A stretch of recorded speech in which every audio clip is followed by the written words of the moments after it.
Hi friends, today I will show you how to use the pen tool in Illustrator.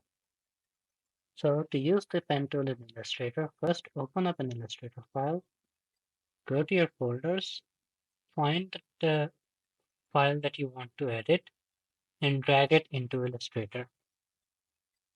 From here, it is preferred that you zoom into the file because as you can see it is way too small right now.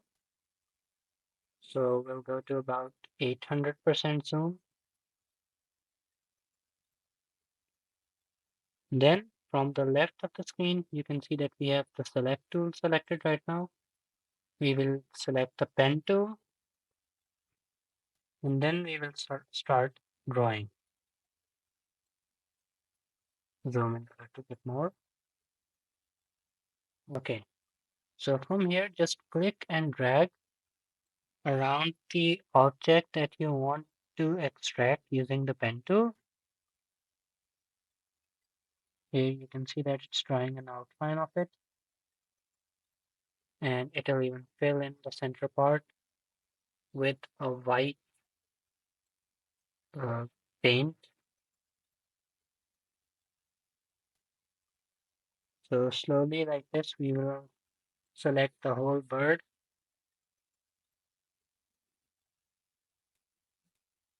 Here you can see that I have selected the whole bird from the rest of the image.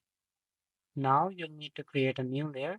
To do this, go to the Windows option at the top, click on Layers. You can also use the F7 shortcut to open this menu. Here you can see the Layers menu, which will allow you to create a new sublayer. You can also locate object or do other things. So first we'll create a new layer. To do this, we'll click on the menu at the top right, then click on New Layer. Name the layer and choose a color for it. Then select the bird or the object that you want to drag into the new layer. Click the little dot icon on the right and drag it to the layer you want. Then click on the eye to isolate the layer. Here you can see that the bird has been isolated. Thank you for watching. Make sure to like the video and subscribe.